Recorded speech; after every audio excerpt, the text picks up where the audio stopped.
කලුනික හොයාගෙන ආවා. අන්තිමට අපිට කලුනික හම්බුණා. කලුනික දැකලා නැත්නම් ඔන්න ඔයාලට මේ වීඩියෝ එකෙන් කලුනික බලා ගන්න වගේම කලුනික ගැන සම්පූර්ණ විස්තරත් අහගන්න පුළුවන්. ඒ වගේම තමයි මේ ශාකය දැක්කම ඇතමෙක් කියන්න පුළුවන් ඕක කලුනික නෙමෙයි වෙන එකක් කලුනික කියලා. හැබැයි වීඩියෝ එක ඉවර වෙනකම බලන්න. මොකද අවසානයේට මේක කලුනිකමයි කියන්න, මේ ශාකය කලුනිකමයි කියන්න සාක්ෂි සාධක සහිතව ඔයාට දේවල් පෙන්වනවා. ඒ නිසා අවසානකම් බලන්න. ඒ වගේම තමයි විශේෂම දෙයක් දැන් සිද්ධ වෙන්න යන්නේ. මොකක්ද?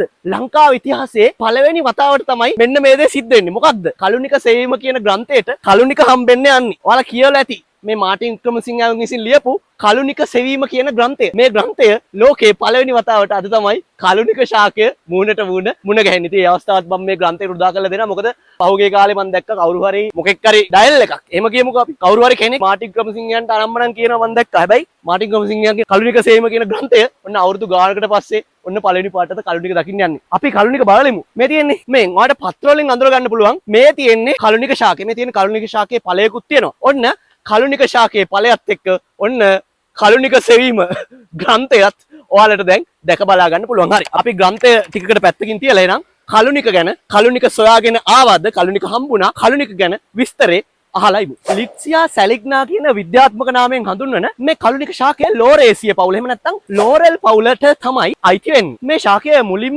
විද්‍යාත්මක ලෝකයට නාමකරණය කරලා හඳුන්වලා දෙන්නු ලැබුවේ ජර්මනු ජාතික උද්භිද විද්‍යාඥ ක්‍රිස්ටියන් ගොඩ්ෆ්‍රීඩ් ඩැනියල් නීස් ෆොන් ඊසෙන්බෙක් කියන උද්භිද විද්‍යාඥයා විසින්. නමුත් මේක 1967 වගේ කාලෙදී ලිට්සියා කියන ගණයට ඇතුළත් කරලා ලිට්සියා සැලිග්නා කියලා නම් කරන්නේ 1967 වගේ කාලෙදී බාලක්‍රිෂ්ණන් කියලා උද්භිද විද්‍යාඥයෙක් විසින්. එතකොට ඔයාලට තේරෙනවා පොඩ්ඩක් ඉන්දියානු ජාතික වගේ කෙනෙක් වෙන්න ඇති කියලා. නම්බියාත් පුතන් සුරයිල් බාලක්‍රිෂ්ණන් තමයි ඔය උද්භිද විද්‍යාඥයාගේ නම. ඔයාලා හොයලා බලන්න පස්සේ වෙලාවක. ඒ කියන්නේ අපි ගොඩාක් කතා කරන්නේ ජර්මානු ජාතික, ප්‍රංශ ජාතික ඔය වගේ උද්භිද විද්‍යාඥයෝ ගැන. ඉතින් අපිට එහෙම මෙහෙන් ඔය වගේ අපේ රටේ මේ වගේ ශාක ගැන කතා කරද්දී ඔය ඉන්දියානු ජාතික උද්භිද විද්‍යාඥයෝ මුණ ගැහෙනවා. ඒ වගේම තමයි මේ මෑතක් වෙනකම් 2024 වගේ කාලේ වෙනකම් මේ ශාකය මේ කලුනික ලංකාවට විතරක් ආවේනික ශාකයක් කියලා තමයි විශ්වාස කරේ. හැබැයි 2024 දී වගේ 2024 දී වගේ මේ ශාකය ඉන්දියාවෙත් අර පොඩ්ඩක් අර බංගලාදේශ පැත්තට එන්න තියෙන අර මෙහෙම බෙන්ගාල බොක්ක හරිය කෑල්ල අන් ඒ හරියට එන්න හොයාගෙන තියෙන. එතකොට ඔයාලට තේරෙන්නේ මේ මැප් එක බැලුවට පස්සේ මේ ලංකාව ඉන්දියාවේ මේ කෑල්ලක් මග ඇරලා මෙහෙට යනකම් මේ කලුනික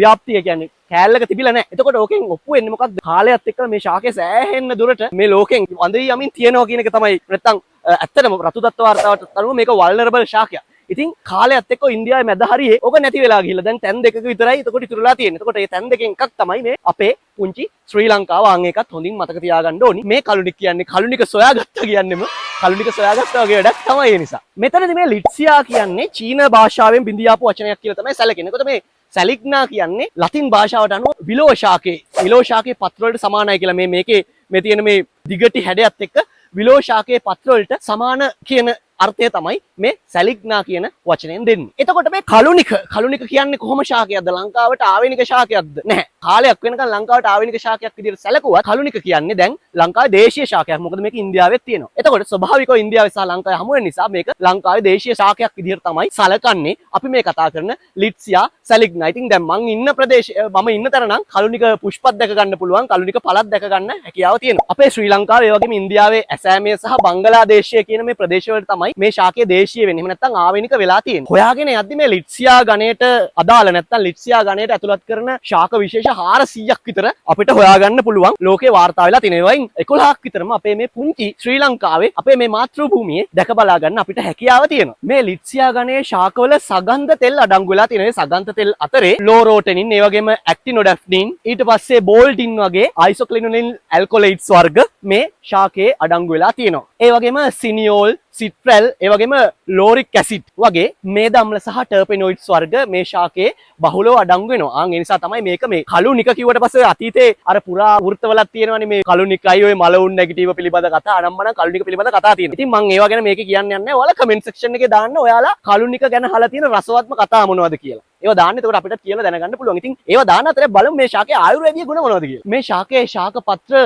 සංදිදිමීම සහ තුවාල සුව කිරීම සඳහා තමයි ආයුර්වේදයේදී භාවිතා වෙන්නේ. ශාක පත්‍ර සහ පොතු සහ ශාකයේ විවිධ කොටස්. ඔයාලට හැමදාම කියන වගේ මම කියනවා මම වෛද්‍ය විද්‍යාත්මක උපදෙස් දෙන්න යන්නේ නැහැ. ඔයාලා ඕනම ශාකයක් පාවිච්චි කරනවා නම් ඒක වෛද්‍යවරයෙක්ගේ අනුමැතිය ඇතිව පාවිච්චි කරන්න. අනිත් දේ තමයි මේ කලුනික වගේ අපේ රටේ තියෙන වල්නරබල් ශාක එහෙම නැත්නම් අවදානමට ලක් වෙලා තියෙන ශාක ඖෂධ විදියට ගන්න යන්න එපා. මොකද ඒ ශාකෙම තියෙන්න දෙන්න. මොකද ඔය ඖෂධ වෙනුවට තවත් ඖෂධ ආදේශක ඕන තරම් පාවිච්චි කරන්න තියෙන නිසා මේ වගේ වටිනා ශාක කවදාවත් විනාශ කරන්න හිතන්නවත් එපා. මම නම් හිතන්නේ එහෙම කරා කියලා ඔයාගේ ලෙඩේ සුව වෙයි කියලා. මොකද සබහාදහම සලකන්නේ සබහාදහමට හොඳින් සලකන මිනිස්සුන්ට විතරක් නිසා. ඒ විතරක් නෙමෙයි. තෙත් කලාපීය වනාන්තරවල ජෛව විවිධත්වය සුරකින්න මේ කලුනික වගේ ශාක පන්තීන් ඉටු කරන්නේ මහත් වූ සේවයක්. ඒ විතරකුත් නෙමෙයි. මේ වගේ ශාක මේ වනාන්තරයේ දැන් අර රතු පාට පුංචි ලස්සන පළ තියෙන්නේ. ඒවා තමයි මේ වනාන්තරයේ ඉන්න පක්ෂීන්ගේ ආහාර වෙන්නේ. දැන් ගොඩක් කට්ටිය කියනවනේ මේ දවස්වල රිලව් වෙන්නේ ගම්මාන වලට රිලව් වෙනවා කියලා. ඇයි ගම්මාන වලට රිලව් වෙන්නේ? මිනිස්සු ගිහිල්ලා කැලේ තියෙන රිලවුන්ට කණ්ඩ බොන්න තියෙන ශාක ටික කපලා දැම්මහම උන්ට කණ්ඩ බොන්න දෙන්නේ කවුද? ශාක කපපුවගේ පුංචි අම්මගේ පුතාද? නැහැනේ.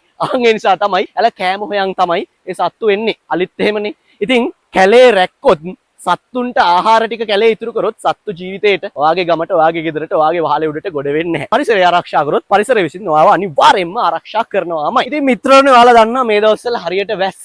ඒ නිසා වැටුනොත් ඇනේවි කියලා මගේ පස්ස මම කියනවා වේගෙන් ඊළඟට අපේ මූලාශ්‍ර ටික. මොකද ඒවත් අපි දැනගන්න ඕනි සහ දැනුමෙන් ඔප්පු කරන්න යන්නේ මේ කලුනික කියන්නේ මේ කලුනිකමයි. එහෙම නැත්නම් මේක තමයි කලුනික වෙනත් කලුනිකයක් නැහැ කියලා. හේතුව අපි හැමෝම දන්න handbook to the flora of Ceylon ග්‍රන්ථයේ ස්පෙෂල් එඩිෂන් එකක් නෙවෙයි. මොකක්ද ඒක කියන්නේ සප්ලිමෙන්ටරි එඩිෂන් එක. ආවා 1931 වගේ කාලේ. ඒක ලියන්නේ ට්‍රිමෙන් නම් නෙමෙයි. ඒක ට්‍රිමෙන් ලියපු ශාකවල තවත් අර අප්ග්‍රේඩ්ස් තියෙන දේවල් දාලා තමයි ඒක හදන්නේ. ඔන්න ඔය ග්‍රන්ථයේ 248 වෙනි පිටුවට ගියාම බොහොම පැහැදිලිව මේ ශාකයේ නම මොකක්ද? කලුනික කියලා ඉංග්‍රීසියෙන් සඳහන් කරලා තියෙනවා. ලිට්සියා ගණයට තියෙන්නේ. ලිට්සියා අයිටියෝඩැෆ්නි කියලා තමයි මේ ශාකයේ දවස්වල විද්‍යාත්මකව හැඳින්වෙන්නේ. ඔයාලටත් handbook to the flora of Ceylon එකේ ඔය supplementary edition එක එහෙම නැත්නම් 6 වෙනි විලුම ගත්තොත් එහෙම ඕක ඇල්ස්ටන් විසින් තමයි ඕක සම්පූර්ණ කරලා තියෙන්නේ. ඒකේ ඔයාලට බලා ගන්න පුළුවන් මේ කලුනිකමයි කියලා. ඔන්න කලුනික එහෙනම් ස්ථිරයි, සනාතයි, සඵලයි. මොකද තමයි කලුනිකේ ස්ථිර කිරීම එකත් හැබැයි අපි මේකේ මූලාශ්‍රයන් යද්දි මේක දැන් අපි වර්තමානයේදී මේක විද්‍යාත්මකව හඳුන්වන්නේ ලිට්සියා සැලිග්නා කියලානේ. එහෙනම් ලිට්සියා සැලිග්නා කියලා ඔක නම් කරේ බාලක්‍රිෂ්ණන් කියන අපේ ඉන්දියානු ජාතික අල්ලපු රටේ විද්‍යාඥයානේ. එයා මොන ග්‍රන්ථයේද ඔක සඳහන් කරන්නේ ওই විදිහට. Journal of the Bombay Natural History Society කියන සංග්‍රහයේ 63 වෙනි වෙලුමේ තමයි මෙයා මේ ශාකය ගැන විස්තර කරන්න. ඔය සංග්‍රහව අරගෙන ඔයා 329 330 කියන පිටු දෙක පරිශීලනය කරොත් එහෙම ඔයාලට මේ කලුනික ගැන වර්තමාන විස්තරය නැත්තම් මූලාශ්‍රය හොඳින්ම බලා ගන්න පුළුවන්. ඒකෙත් මේ ශාකය ගැන ගොඩක් විස්තර අඩංගු වෙනවා. මේ ශාකය කලින් හැඳින්වුවේ ටෙට්‍රන්තෙරා සැලිග්නා කියලා. ඊට පස්සේ තමයි මේක ලිට්සියා ගණයට දාලා ලිට්සියා සැලිග්නා කියලා හැඳින්වුවේ. ඉතින් විද්‍යාත්මක නාමකරණයේදී ඔය වගේ දේවල් එනවා. සමහර ලාවට සමහර ඝන තවත් ඝනයකට සමාන කොට දක්වනවා. හේතුව ඒ ඝන දෙකේ පැහැදිලි වෙනස්කම් අඩු වීම නිසාවෙන්. ඉතින් මේ ශාකයේදීත් ඔය දේම තමයි වෙලා තියෙන්නේ. ඒ වගේම තමයි දැන් මේකේ ඔයාලට පේනවනේ බැලුවට පස්සේ මේ තියෙන මේ පටු පත්‍ර. ඉතින් මේක ඒ දවස්වල ඇංගුස්ටිපෝලියා කියලා හඳුන්වන්නලා තියෙනවා. හැබැයි ඒ නමම තියෙන ලිට්සියා ගණේ ওই නම තියෙන ශාකයක් තිබ්බ නිසා ඒ නම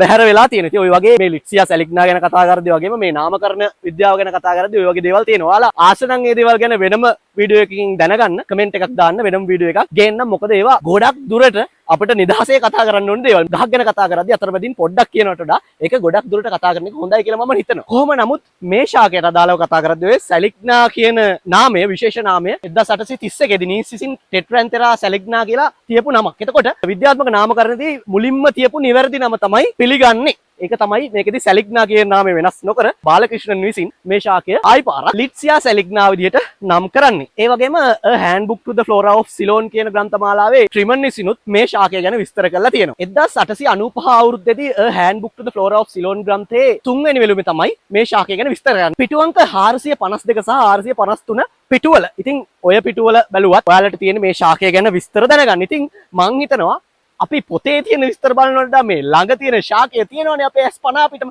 ඉතින් අපි ශාකය නිරීක්ෂණය කරොත් වඩාත් හොඳයි කියලා. ඒ නිසා මම මූලාශ්‍ර ඔස්සේ ගොඩාක් දුරට අද පීරන්නේ නැහැ. ඇත්තටම කේස් එක තමයි ප්‍රශ්නේ තමයි. තව චුට්ටකින් වහින්න පුළුවන් මෙහෙම ඉර පායලා තිබ්බට ඔයාලා දන්නවා මේ කාලේ හැටි.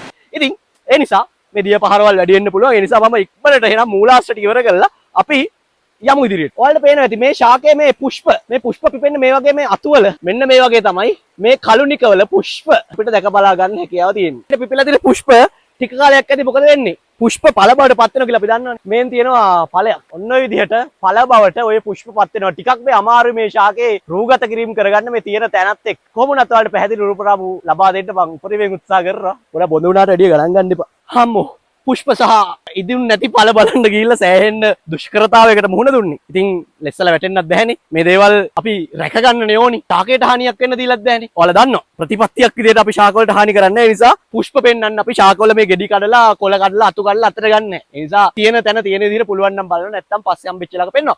කොහොම හරි ඉදිච්ච ගෙඩියක් නම් මෙතන මේ ඉතුණු ඵලයක් නම් ලස්සනට තියෙනවා. බලන්න මේ කලුනික වල ඵලය තමයි මේ දැක්ක ගමන් නෙත ගැටෙන්නේ නැත්තම් දැක්ක ගමන් හිතට වැටෙන්නේ මේ ඵලය. ඉතින් මේ ලස්සන ඵලය තමයි ලංකාව ඇතුලේ වගේම දැන් මේ වෙනකොට ඉන්දියාවෙත් තියෙන, ඒ වගේම බංගලාදේශයේත් තියෙන මේ ආවේනිකයා නැත්තම් අපේ දේශීය ශාකය මේ ඵලය තමයි මේ වන සතුන්ගේ පක්ෂීන්ගේ කුස පුරවන්නේ. ඉතින් මේ ශාක රැක ගන්න ඕනි අපි වන සතුන් ගැනත් හිතලා. කලුනික ශාකයේ දළු බලන්න. දළු වල තියෙන පොඩ්ඩක් මේ තඹ පාටක්.